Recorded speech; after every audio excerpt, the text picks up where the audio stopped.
Hello, and welcome to the Paul Green Comedy PaulCast. This is for June 26th, 2024, making this episode 210 of the Paul Green Comedy PaulCast, a podcast by yours truly, stand-up comedian and actor and improviser,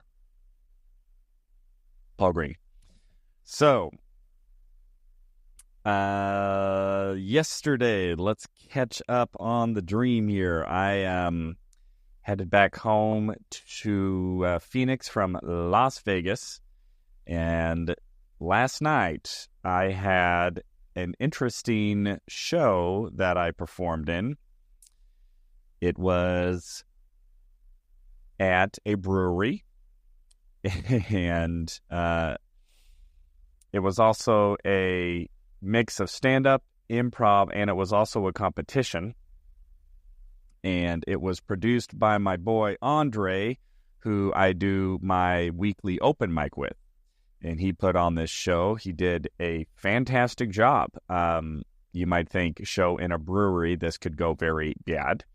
But he did a fantastic job of just doing everything that you need to do to make a comedy show work in a venue that is not a designated comedy venue or show. Meaning he made sure the TVs were turned down, there was no music going on. All of the people at the venue or at the bar were there for the comedy show, I think with maybe a few exceptions. But I didn't see anybody kind of in their own worlds talking, which does happen a lot when you do comedy shows like that. So the show started out with, there were 5 comics on it, I think, and we each did 5 minutes. And then afterwards, there was sort of a improvisational... I am very tired, by the way. I've been driving a lot the last 2 days. There was an improvisational element where we actually played this improv game called 185s, which was one of my favorite improv games. It's just this kind of short form, sticky, punny game where you just follow the joke pattern of 185 somethings walk into a bar. The bartender says, "We don't serve somethings here," to which 185 somethings respond with a witty pun. And we get the somethings from the audience. And so I used to play that all the time back at my old improv troupe. And it was kind of interesting that that's what Andre wanted to do after the stand-up. So we did a couple of rounds of 185s, which was really fun. The first suggestion was pool goggles or swim goggles, which in the 16 plus years that I've been doing improvisational comedy and stand-up comedy to some degree or another, I do not think I have ever had a suggestion of swim goggles. Especially not in 185s. One of the 185 jokes that I came up with was 185 swim goggles who are also carrying firearms walked into a bar, and the bartender says, "We do not serve swim goggles who are carrying firearms. You're going to have to leave." To which the 185 swim goggles carrying firearms replied, "Well, you better watch out because we're strapped." Come on. Not too shabby. So after that, it then went in a very interesting direction, and what Andre had us do next was a head-to-head improvised comedy competition. So he paired us off, and then what he would do is he would ask the audience for any topic, and then they could just throw out a topic, and then we as the comedians would have to spontaneously come up with stand-up comedy about whatever the audience said, and then it was competition style. So, the first round there were 6 of us. So the first round there were 6 of us, and, pared that down to 3, and then it was the final 2. So in the first match, the suggestion I got, if I can remember, it's not coming to me. I know the last suggestion I got was sex therapy. Oh, the first suggestion I got was drug addiction. So, that's a good, fun, light topic to be tossed as the first suggestion that I then had to, just riff and improvise some stand-up about drug addiction. I went the lighthearted route and just said, well, I've never really been addicted to hardcore drugs, but I have been addicted to sugar and Chick-fil-A, and I feel like that's pretty much the same thing. That went okay. I did win round 1.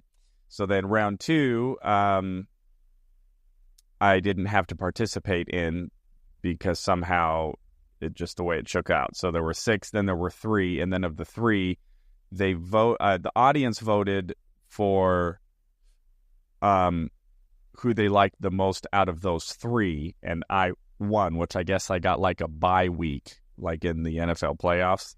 So I didn't have to do round 2. So then the 2 remaining guys, they did round 2, and then it was me and the winner of that round. And that's when I got sex therapy for my last improvised stand-up routine. I don't really remember what I said. I didn't think it was that good. However, the audience did vote for yours truly as the last comic standing in the Catalyst Brewery stand-up comedy show in Tempe, Arizona. I'm not going to tell you what it felt. I'm not going to lie. It did feel pretty good because I have been doing comedy a long time. I have done so many stand-up comedy competitions, and I almost never win. So even though it was a very small sample and it was kind of an interesting situation, I will take the wins wherever I can get them. What's really interesting is, so Tuesday night, I did an open mic at the Wise Guys Comedy Club in Las Vegas, and I did my new stand-up comedy routine about baseball that I've been starting to work into my set, and I didn't get a single laugh. Today, or last night, when I did this comedy show, I did the same routine.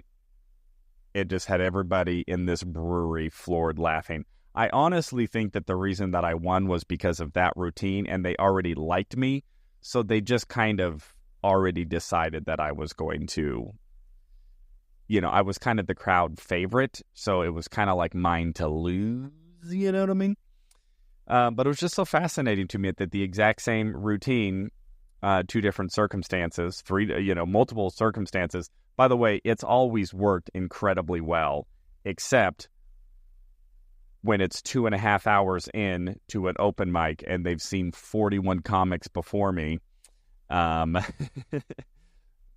it just did not really, did not land with that audience in that context. But I had a lot of fun. Glad to be back in town. I have been working a lot with my new social media manager, who's doing a fantastic job, and she has been really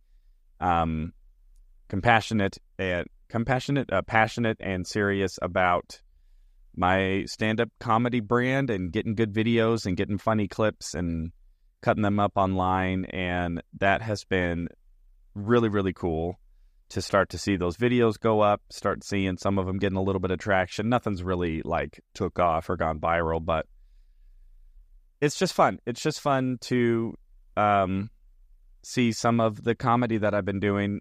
Pretty much the only thing I'm posting online is my improvisational stuff, where I riff with audience members and then improvise songs about them. And that way I'm not burning material, but it's been really, really fun. It's just been a cool couple of weeks. Things are going well. I'm winning comedy competitions. I'm doing open mics in Vegas. And tonight will be my birthday comedy show. Oh, and I totally forgot to bring this up. So about a week ago, I was hired to play Blippi at a birthday party.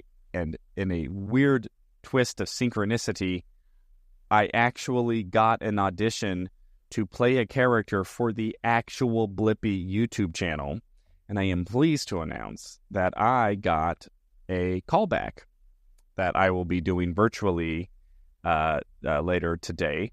So we will see how that callback goes and what happens with that. But you never know with any of that stuff, and it's best just to not overthink it. So I have been preparing for the callback, getting my lines memorized. It's actually quite a bit of dialogue. It's about 3 pages of dialogue, which, it's kind of a lot. Not a lot. But, something that I'm going to want to go into that callback completely off book and memorized so that I can be connected to my character and be present with my character. And acting, it's not acting, it's reacting. So that is really exciting. We'll see how that callback goes. It was funny in some of the notes. I got the feedback to not be too scary. I do have to keep in mind that this is a children's show, and so I read the character as sort of a villain, and so I kind of played this very creepy, villainy kind of vampire guy, and they were like, let's not be too scary. This is for kids. Keep it lighthearted. So that's what I am up to, everybody. I'm probably going to keep this one a little bit short because I'm exhausted. It has been a long couple of days, a lot of travel, a lot of comedy, a lot of stuff going on. But very cool, very excited. I'm very excited to do my birthday show tonight. My birthday is technically tomorrow, but I am celebrating the birthday show tonight with my good friend Josh Noe, who also has the exact same birthday as me. What? I have now 2 really close friends who have the exact same birthday. One of them even the exact same birth year. We were actually born on the same day, on the same year. And that's my buddy Albert Wolf from Arizona, from high school. Met him here in Arizona in high school, and he and I were inseparable in high school. We were both on the drum line together. We did some drama together. We both played piano. We hung out a ton. And we still stay in touch till this day. We'll pop on to a Skype meeting every now and then again. He lives out in China, so I actually did get to see him in person, though. He took a trip to the States with his wife and his 2 babies last year, around October, I want to say. And so I got to actually see him in the flesh, which was really great to see him. But anyway, his birthday is also Friday, and then my buddy Josh Novi, both on Friday, although Josh and I are a year apart. But just a lot of cool energy coming into this birthday, coming into this week, winning a comedy competition. Let's go, everybody. So that is the update here, everybody, as I pursue my dreams. Keep at it, whatever you're going through. Don't lose sight of those dreams. Pursue them. They are so much fun, especially when cool stuff starts happening, which it is. So I love you all so much. Thank you for listening to the Paul Green Comedy PaulCast, June 26th, 2024, episode 210. I love you all so much, and I'll talk to you tomorrow.